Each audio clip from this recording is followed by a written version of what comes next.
Ang susunod na programa ay rated PG. Patnubay at gabay ng magulang ay kailangan sa mga batang manonood.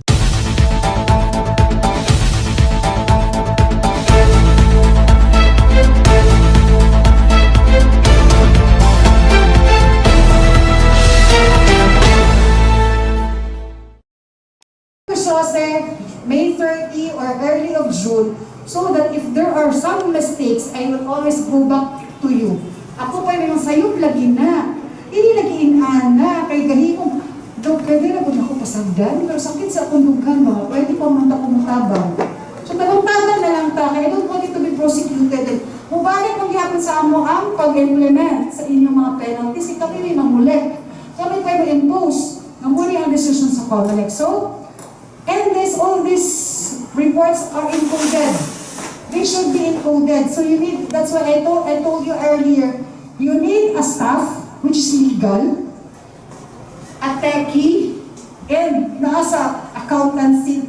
Kidaghan kayong himuon which you cannot do it on your own. So have, for the party, find somebody whose staff is having that expertise para din ikot na lang mong iwan, bitawid, diba, sa pag-financing ng COC, you hire somebody who do it for you. Pero ito pwede ko sumasayot. Pero once ka masayot, masabit ka sa Manila, hindi kami kasibo. So this, how important this 3 pesos is in your SOSE. Kinsa mag-submit sa SOSE, mag-file ka sa iyong COC October. Pag before March 25, ni-withdraw, you are not obliged to file your SOSE because you have never been a candidate. Pagka March 25, pagkabot sa March 28, di ka po yung nagpangampanya, withdraw ka. You'll have to file your SOSE because withdraw immediately after nasa conduct of the campaign. So whether you win or you lose, you still have to file your SOSE because the fine will attach and all other penalty of disqualification, perpetually disqualified, will attach to you. Lihamos ko. Question. Okay na? Go. Election propaganda. Kung nananaw sa TV last week, di po kaya ang pumalakaroon. Ang among baklas na yung baklash. So, si Director James Jimenez of our Education and Information Department, together with the RED of NCR and the RED of the Region 2, has been battered because of this activity. With respect to leaflets, ang atong pinakadako dapat lang is 8.514 inches, which is long common band na size. And for your cloth paper covered posters, whether framed or posted, should not exceed 2 feet by 3 feet. That is the cartolina size. The bone of contention of this brouhaha with respect to the election propaganda was nanlangkat ang NCR o posters. Wala yung problema kung public places of those private properties displayed materials. On the ground, as said the Attorney Ramon Macalinta, that by virtue of the Diocese of Bacolod, which was promulgated by the Supreme Court last July 2015, with respect to private properties, size does matter. So ang ilang issue is, pag nasa private property, COMELEC cannot have a backlash. Automatically, they have to be informed. Because, ang gusto sa COMELEC, katong iawayan ko is, pag bisag na sa private property, it should be 2 feet by 3 feet only. But the Diocese of Bacolod emphasized to that decision by the Supreme Court that with respect to private properties, especially if the owner of the property is not a candidate, irrespective of the size. So you ask me now, ma'am, what is your contention? For Region 10, with respect to private property, if there are oversized posters, which property is not owned by the candidate, I will notice that beyond na siya sa allowed na 2 feet by 3 feet. But we will not remove. We will just tell you na please remove. But if you want to remove it, we'll just furnish the law department. So di ko maghinabot. Pero bisan pag wala itong bruha, di ko maghinabot sa private property. Pero naaman na karoon na issue, we will wait for the final guidance from the Central Office. Ang among hilabtan lang yun is, those campaign posters, wala minang langkat karon kay pamano kandidato, posted outside the designated common poster area. Asa man ang lang itong designated common poster area sa Oroqueta. In the 47 barangays, namin i-identify in every barangay. Kung nasa barangay plaza, dili mo pasabot the entire plaza. Namin i-ubog na do nga diha. So kaboy maghimo sa structure. So there are 10 sanggunian, mayor, vice mayor, and if you include the governor, congressman, and the vice governor, pwede mo maghimo diya og dako. Basta kung atong putulon, 2 feet by 3 feet ng each. So kamo ang maghimo sa structure. And amo i-remove is katong naa sa kahoy, naa sa waiting sheds, naa sa public places na dili common or designated common poster area. So pasensyahay na lang tadaan. Come March 25, prior to that day, mga 3 days before, I will be sending notices if there are big structures of campaign posters in the public place to remove it yourself and transfer it to areas where it should be. Nadili na ako ma-remove. Kaya kabalo po, mahal kaayo ang pagpatat. Kasi imagine ninyo, mahal kayo ng tarp. Unya, once amo nang kami magbaklas sa alam, hindi naman ako ibalik sa inyo. But my instruction during the backlash is, pag kani ang balay, na iyang gibutang diya kadako nga structure outside sa iyang balay, nasa road right of way. Unya na itag-iya sa balay. Ako ipatuktok ang balay. Kuhaan ni siya is blood. Ana lang, wala na ako hangyo. Ipasulod na ako. Pero wala na siya empty yun, kuhaong ginamo siya. Okay, that is our mandate. So what makes a poster legal? Firstly, 2 feet by 3 feet. Displayed in a common poster area. Number 3 dial, which is being disregarded. Diba at the bottom, it should be indicated who paid for the printing of it or who donated for it, and it was accepted by the donee. So, Juan de la Cruz, Zone 2, Poblacion, Oroqueta City. So, munang components sa correct legal na poster. Ang dako, isakto nga size na butang sa isakto nga lugar, plus indication who paid for it. So, hindi naman na siya hilatan. Kung sa purpose, because if kutihan na siya, ipasubok yun sa COMELEC, ihapon na mo tanan inyong posters na naa nga, kaninagdak po, na naa sa naka-display. Tanaw na mga prevailing rate diri sa Oroqueta, that should be reflected in your SOSE. So that's the very purpose. And then, ang atong headquarters, you are entitled to have one headquarters in the city. Pwede na yung isa sa province, isa sa national, isa sa Congress. Dapat, that streamer size lang. Isa na headquarter pag naamo sa partido. Pero sa balay sa kandidato, do not put na lang sa dagkop kaayo. Kaya base naman notice ta mo. So kapag na lang 2 feet by 3 feet yung inyong putol-putulon, pwede niyo ibiyo sa inyong kural, kung hilabot sa sulod sa inyong mga balay.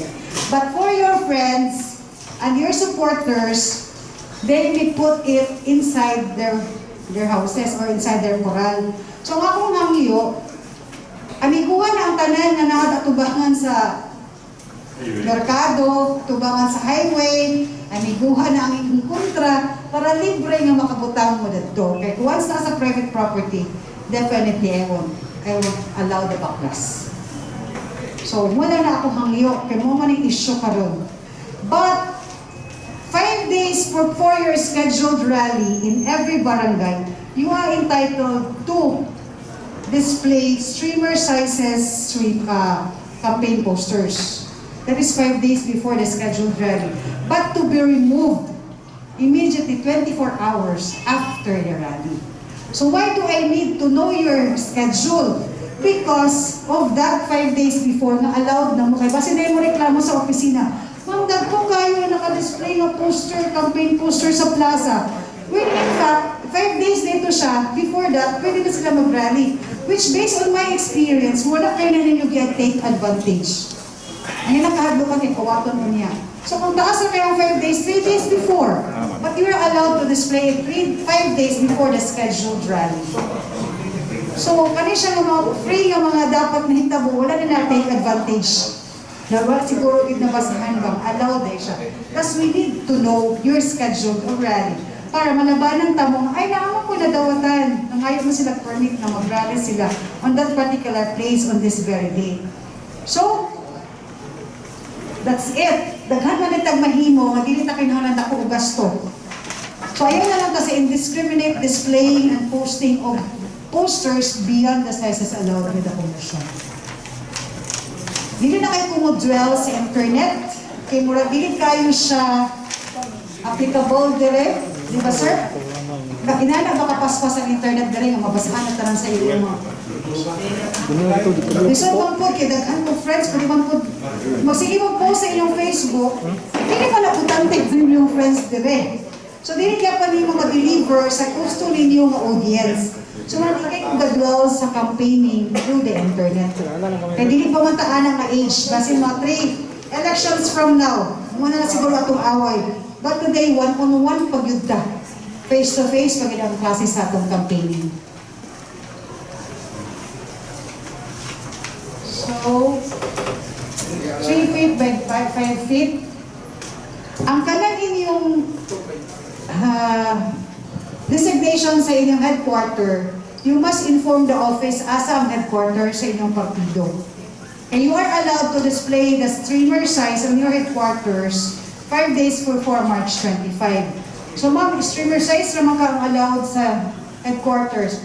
Wala kami nag-ingon nga, dili pwede, ma'am, usara lugar ka streamer size, wala kami nag-ingon isara. Basta ang among ingon, streamer size siya, which is 3.8 by 8 feet ang kadako. So para to notify the public that this is your headquarters, and pwede po another streamer size of the names of the candidates of your candidate in that locality. So paid advertisements, hindi na lang ko. Nabay gabayad the Circuit of Radio program for the campaign. Nasa inyo sa local. Naana siya sa province siguro, pero inyo ba on your own? Pag naamo ana, you need to submit your SOSE with the contract. So ang inyong attachment ana is contract. Kaya naman tayo limitations, pag nasa radio is 90 minutes, 60 minutes, let me clarify. So, sa TV, per station,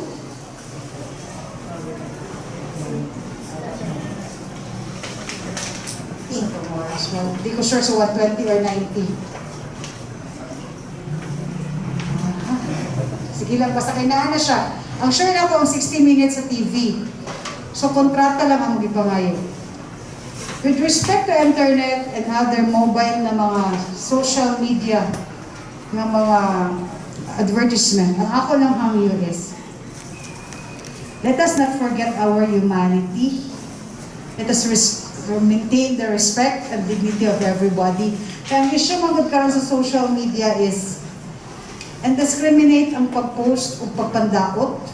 So, though during the election campaign, there are a number of libelous cases filed before the court, but most of them were dismissed on the ground that of the exercise of free speech and freedom of information, taas kay ang liway nga gihatag sa government.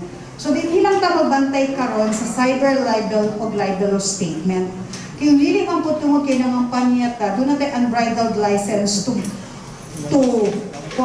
dehumanize and disrespect everybody who is against us. So kana lang akong hangyo.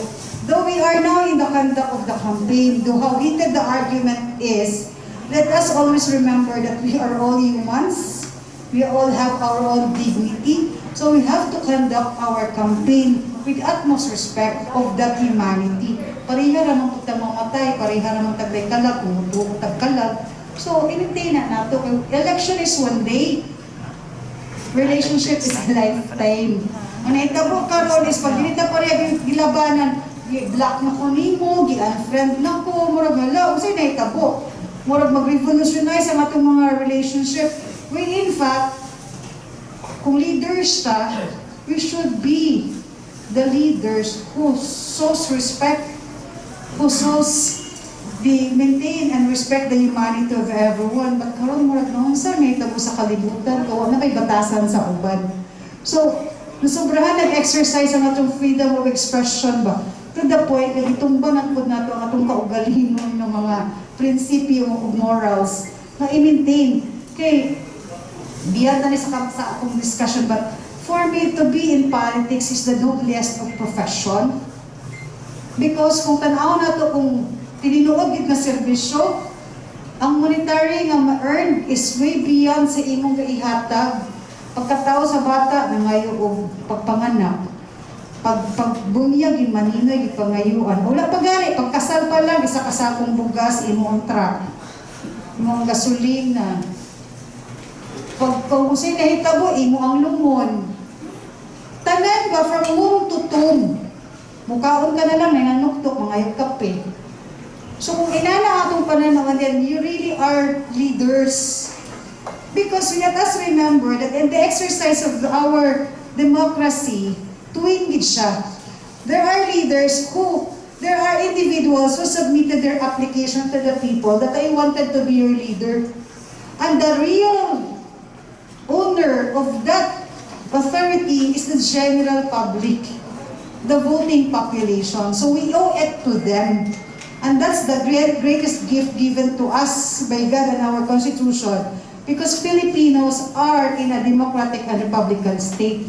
So all leaders who are elected into power are representative of that power from the general. Kaya di man ta pwede na kada desisyon mapataas may tanan sa akong kamot. So you have the highest respect of the general public who voted for you in office. Kaya nitungugid ko ng Vox Populi, Vox Dei. The voice of the people is the voice of God no matter what. It has always been. Kinaadyo reason. Because dili tanan mo daog, naagitaw nga iyang ipag. Di ba yun sila, to be a leader is a priest of faith, especially in the highest position of the land. Because that's what we are, and that's what's make us different among the Asian countries. We are the only country who has having, and sometimes we abused it to the point of exploiting some of the voting population. So, ibalik na ako sa inyo, highest siya nga profession. Because it came from the voice of the general public. And the general public are us. And you, the candidates, are our applicants for the position. So with that, if you have no reaction, let me say my good luck. Thank you, and may the good Lord and Our Lady of the Holy Rosary be with us on Election Day. Amen and 2020. Thank you, Catherine. Please raise your right hand and follow after me. Peace covenant. Know all men by this presence, we, the candidate of the May 9, 2022 national and local elections of Orqueta City, Misamis Occidental, aware of our identities as children of God, knowing the need aware of our identities as children of God, and brethren to all men, knowing the need to create solidarity among all, and desiring the progress of this city, do hereby solemnly swear to uphold the dignity of man and respect his rights and freedom at all times, especially during these coming elections through pursuit and honesty and integrity, truth and justice, freedom and dignity in our personal and political lives, and particularly in relation to the coming elections.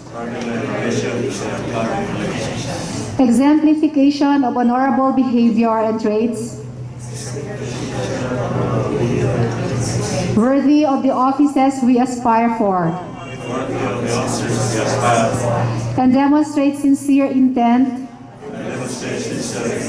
to be of genuine service to others, and not to use the office for personal interest, gain, and glory. Adherence to the Christian virtues of love, justice, and peace in our public and personal lives, particularly in this election exercise, as shown in our observance of all laws of the land and avoidance of immoral acts.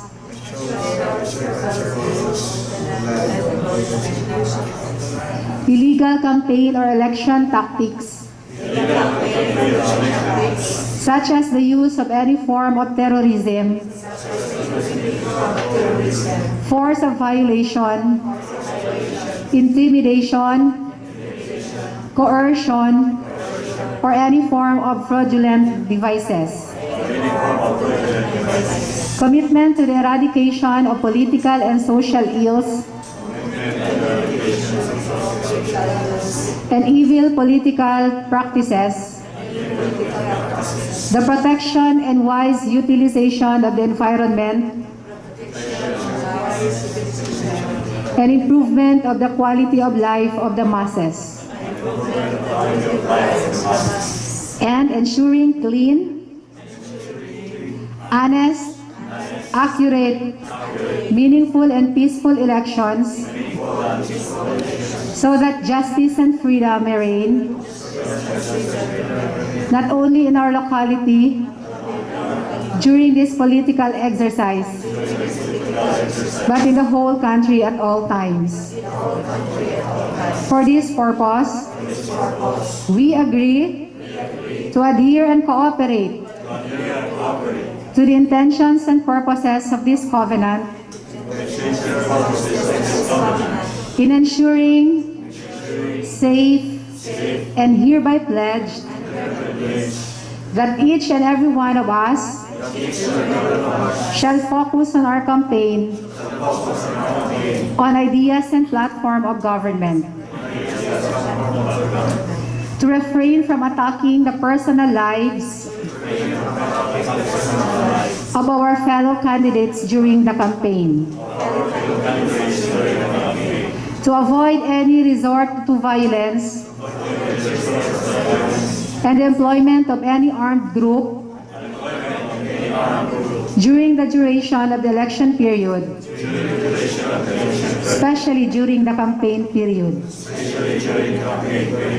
to avoid vote buying, election frauds, and the use of threats, to refrain from spending beyond what is lawfully permitted during the campaign,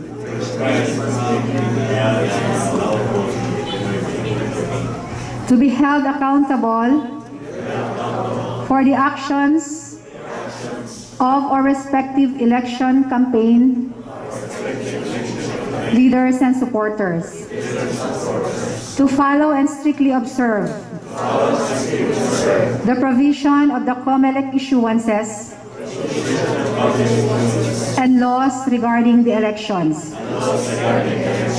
to accept nobly the results of the election and respect whatever is the decision of the people of Oroquieta City, Misamis Occidental during the May 9, 2022 national and local elections. To this end, we declare that we will fully abide and respect the contents of this covenant to ensure the ever-aimed, secure, and fair elections come May 9, 2022 national and local elections.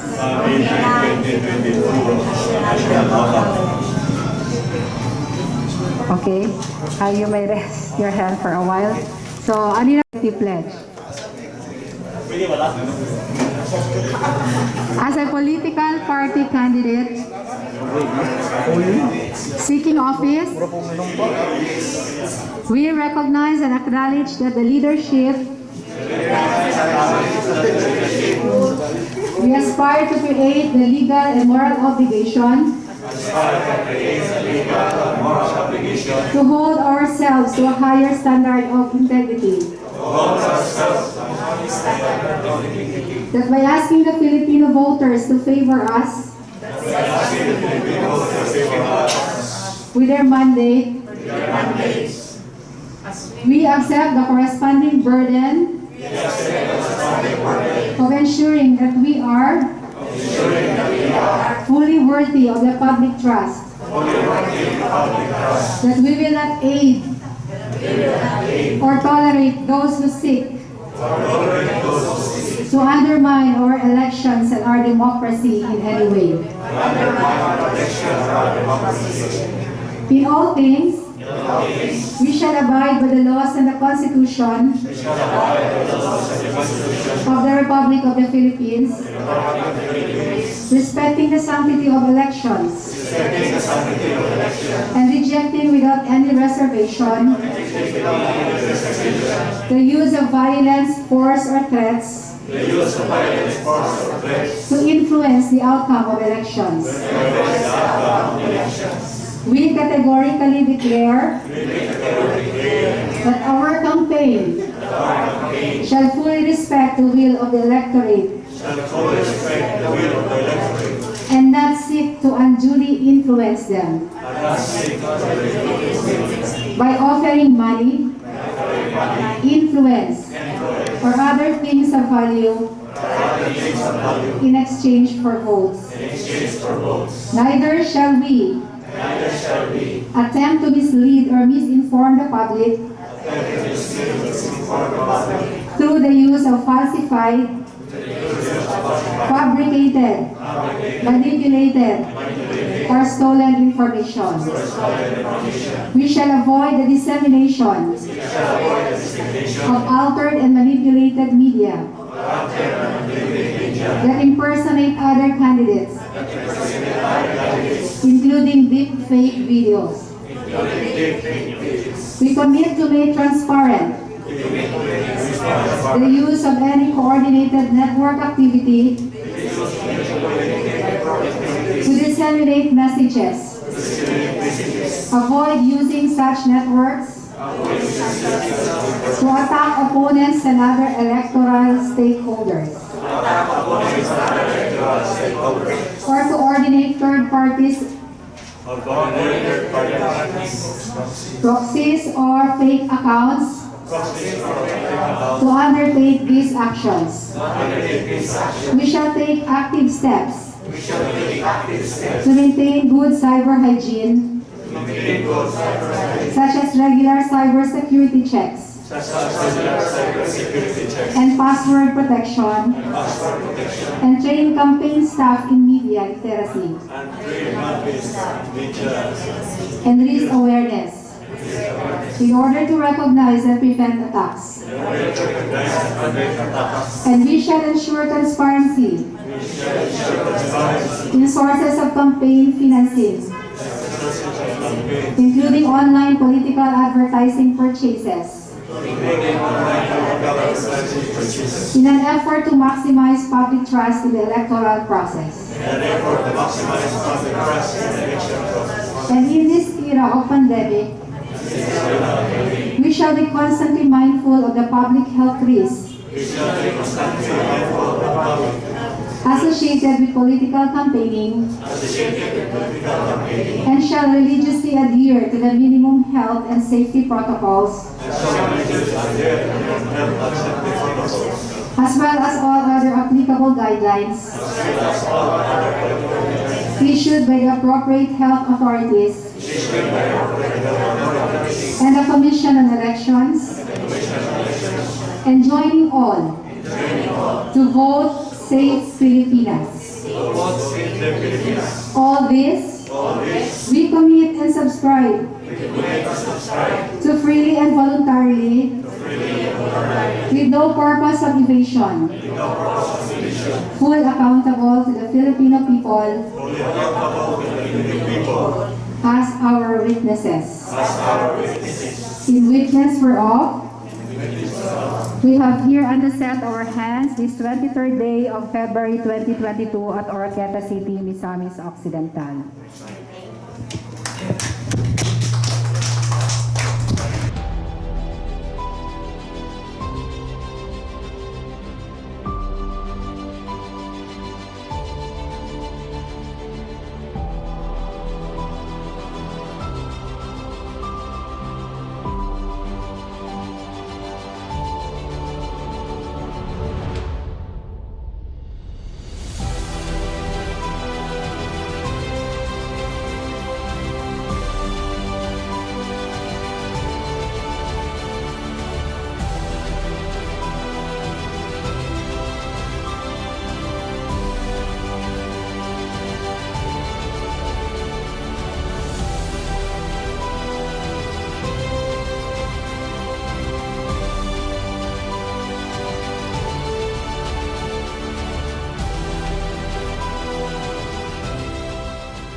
Kita mo rin ma'am ang pagpalupad sa balloon sa significant. Okay. Ato lang tagag-background, we just finished our candidates briefing and covenant signing and the integrity pledge. So ang purpose sa balloon is freedom from any interference. Ang ate is people is free to decide on whom to vote in accordance with the rules and regulations sa COMELEC. With utmost respect para sa atong mga kandidato, sa atong isig ka kandidato o sa mga tao nga involved sa conduct sa election. Any message para sa ating mga kandidato? So my message to all our candidates is nakadungog naman sila sa candidates briefing nga akong gihatag, they know the do's and the don'ts. So ang ako lang hangi is let us conduct our campaigning in accordance to the rules with utmost respect to everyone's rights, and especially at the onset of this online campaigning. Ato lang untang batunan ang respeto sa atong isig katao kay kita tanan diri sa Oroqueta, nag-ila pa ta, pamilya. So election is one day but relationship lasts a lifetime. So kana lang siguro. And I do hope and pray with me, pray with us. And all of us should pray that we will be conducting our May 9, 2022 election with the most blessing of our Almighty God and the intercession of Our Lady of the Holy Rosary sa Oroqueta City for a peaceful and clean one. Thank you. Good afternoon. Atong nakita karon nga nagbalipayon sila mura mo ito ang gi-aspire no nga mahuman ang election daog o building so naagi kapoy kalinaw ang tanan. Message lang sa ato mga candidates. So ang message sa mga candidate no nga magkuha lang ta magdaalang tay kanang fair lang ta fair no nga mo man ato ang gi-aspire na tanan nga dayon kinahanglan jud pod nga nanay pasensya kinahanglan jud pod nga tinuod jud pod ta nga kita ni aspire ta sila ni aspire sila sa ilang alang posisyon kinahanglan ilahang tumanon kay gusto sila nga i-aspire sila sa mga tao so ilang ka pod ang tumanon